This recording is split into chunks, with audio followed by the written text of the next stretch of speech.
कार्यक्रम के मुख्य अतिथि महोदय श्री सच्चिदानंद जोशी जी, कार्यक्रम की अध्यक्षता कर रहे श्री गंगा प्रसाद गुप्त बरसैया जी, मंच पर उपस्थित पद्मश्री श्री महादेव प्रसाद पांडे जी, वक्ता के रूप में मंच पर महासमुंद से आई हुई डॉक्टर अनुसुईया अग्रवाल जी, इस कार्यक्रम के आयोजक डॉक्टर शंकर प्रसाद श्रीवास्तव जी,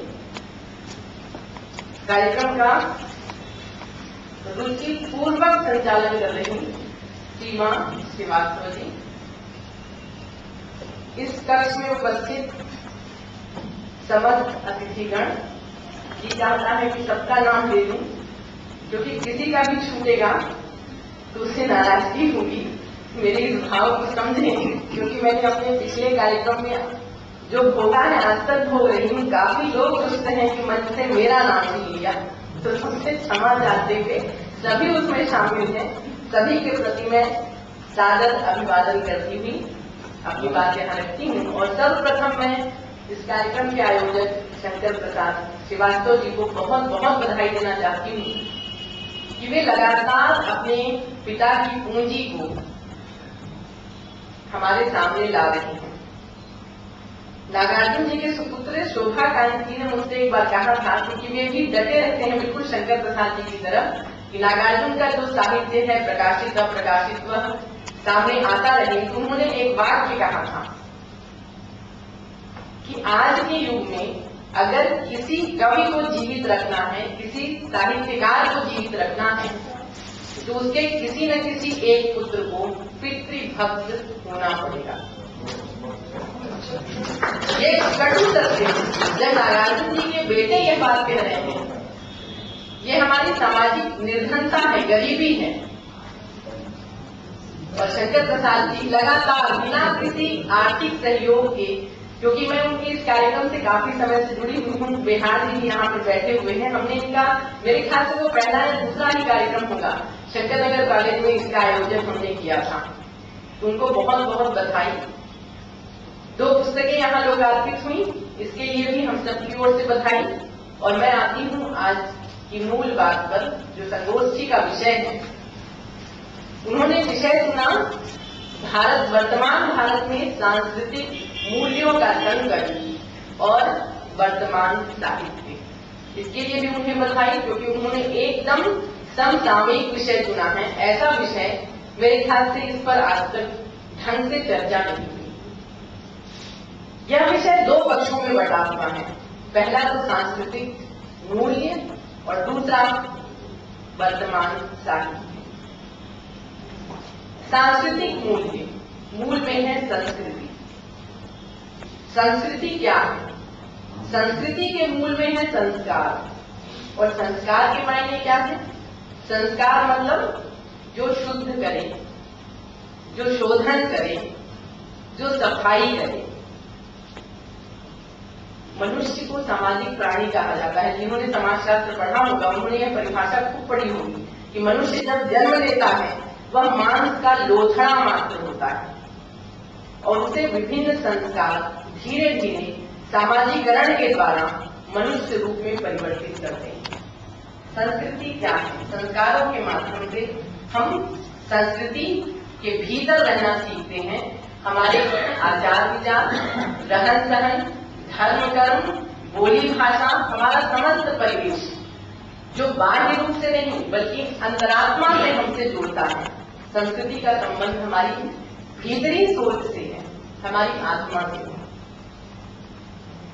जहां तक भारतीय संस्कृति की बात की जाए, भारतीय संस्कृति बहुत उच्च संस्कृति मानी गई है, श्रेष्ठ संस्कृति मानी गई है। तभी तो इकबाल ने जो कहा कि कुछ तो बात है जो हंसती मिटती नहीं। हमारे बड़ी बड़ी सभ्यताएं मिट गई, बड़ी बड़ी संस्कृतियां नष्ट हो गई, किंतु भारत है कि नष्ट नहीं होता, वह ज्यों का त्यों सीना ताने आगे की ओर बढ़ रहा है। अब समस्या यह है कि भारत में भी सांस्कृतिक मूल्यों के संकट की बात हो रही है। संकट क्यों? वैश्वीकरण, बाजारवाद, उपभोक्तावाद, ये तमाम ऐसे कारण हैं जिनकी वजह से हमारी संस्कृति पर लगातार प्रहार हो रहे हैं। क्या हो रहा है?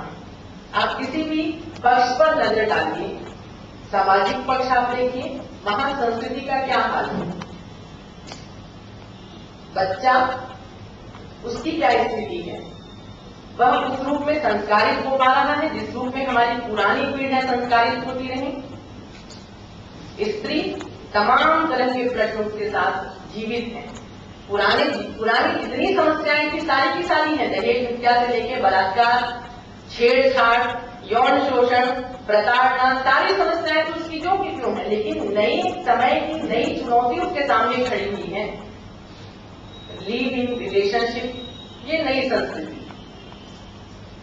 और इसमें सबसे ज्यादा घाटा स्त्री ही उठा रही है आधुनिकता के नाम पर। समाज में अगर देखिए इसी प्रकार से एक और शब्द चल पड़ा है, डिंग्स, डबल इनकम, नो किड्स। ये महानगरीय जीवन शैली है, लेकिन आश्चर्य की बात नहीं कि वह हमारे शहर में धीरे धीरे कब कदम फंसाते हैं हमें पता ही नहीं चलेगा। रोज की होती देव पार्टियां, आपको लगता होगा कि महानगर तक सीमित है, लेकिन आपने देखा होगा अभी फ्रेंडशिप डे के दिन यहाँ पर टोमेटिला का आयोजन एक होटल ने किया। महानगरी जो कुछ भी पूरी सी नई तरीके से हमारे यहाँ आ रही है वो सब महानगर से होती हुई कब नगर में कस्बे में दाखिल हो रही है हमें पता भी नहीं चल रहा। क्रिकेट, फैशन, सिनेमा, उच्छृंखलता, स्वच्छंदता, खुलापन, अश्लीलता, बड़ों का आदर न करना, वृद्धों का वृद्धाश्रमों में धकेला जाना, ये सारा कुछ, ये सामाजिक जो पतन है, मूल्य है, कहाँ तिरोहित हो रहे हैं धीरे धीरे पता नहीं चलता। धार्मिक पक्ष में आप देखें तो मुझे तो बड़ी कोफ्त होती है, धर्म आजकल प्रवचन पंडालों में पसर गया है। ये धर्म है क्या? मेरे एक पड़ोसी है, मैं उस पंथ का नाम नहीं लेना चाहूंगा, बहुत जोर देते थे कि हमारे यहाँ आप आइए, देखिए कि किस प्रकार से आयोजन होता है, बहुत बड़ा नाम है। बड़ी मुश्किल से एक दिन समय मिला, मैंने कहा चलती हूँ। आयोजन था उनके संस्थापक तथा कथित मैं उन्हें संत कहूंगी, उनके जन्म दिवस का। जब वहां मैं पहुंची मंच पर, समझ में नहीं आ रहा था कि भजन चल रहे हैं या कोई बैंड है। भजन के नाम पर कलंक, और भजन चल रहा था उधर, और इधर मंच के सामने अचानक लोगों के झुंड इस प्रकार से दर्शन कर रहे थे कि आप डिस्को स्टेट में और इस मतलब इस पंडाल में किसी प्रकार का अंतर महसूस नहीं कर पाते। हमारी भारतीय संस्कृति में धर्म शांति देने का आधार है, पर आजकल आप इन प्रवचन पंडालों में या धर्म का जो रूप हमको दिख रहा है, व्यावसायिकता पूरी तरह से ओढ़ी हुई, जहाँ कहीं भी किसी भी तरह से हमें शांति नजर नहीं आती, वहां पूरी तरह से व्यवसाय, पूरी तरह से फैशन, पूरी तरह से पता नहीं कहां से ये संस्कृति आ रही है। क्योंकि विदेशों में हमारे धर्म, हमारे कर्म तो नहीं है, इनमें ही कुछ जबरन उठाया जा रहा है। आर्थिक संस्कृति को देखें, ज्यादा कहने की जरूरत नहीं, अन्ना हार गए, रामदेव का हाल आप देख रहे हैं, भ्रष्टाचारिता, नैतिकता तिरोहित है, सिर्फ स्वार्थ, अर्थ, धर्म, काम, मोक्ष। अर्थ हावी है, धर्म का तो हाल आप देख रहे हैं, काम पूरी तरह से हावी है, मोक्ष का पता नहीं क्या होगा। तो कुल मिलाकर देखा जाए तो सांस्कृतिक संकट हर जगह मौजूद है, हमारे मूल्यों पर संकट मंडरा रहा है। बात अगर साहित्यिक पक्ष की करें तो साहित्यिक क्षेत्र में, क्योंकि साहित्य को समाज का दर्पण कहा जाता है, समाज में जो कुछ भी घट रहा होता है वह सारा कुछ हमें साहित्य में परिलक्षित होता ही है। तो क्या यह माने कि समाज अगर गर्त में जा रहा है तो साहित्य भी गर्त में जा रहा है? उसके नकारात्मक पक्ष पर कुछ कहूं उससे पहले मैं सकारात्मक पक्ष पर कहूंगी, क्योंकि साहित्यकार वस्तुतः वही बन पाता है जिसके भीतर नैतिकता होती है, जिसके भीतर एक दृष्टि होती है, जिसके भीतर संवेदना होती है, जिसके भीतर समाज में जो कुछ गलत चल रहा है उसके लिए उंगली उठाने की शक्ति होती है। इसलिए प्रायः जो साहित्यकार रच रहे हैं, गनीमत है कि बेहतर लिख रहे हैं, अच्छा लिख रहे हैं, अगर वह नहीं लिखे तो क्या होगा। एक छोटी सी कथा, उसका सार मैं प्रस्तुत करती हूँ यहाँ पर। मन्नू भंडारी की एक कहानी आई थी, पुस्तक का याद नहीं आ रहा है, खान कहानी है। उसमें जो कथा नायक है वह लेखक है, शेखर।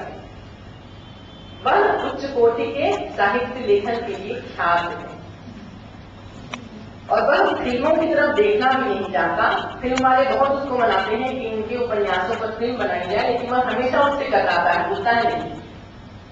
उसे अपनी शर्तों से किसी प्रकार समझौता नहीं करना।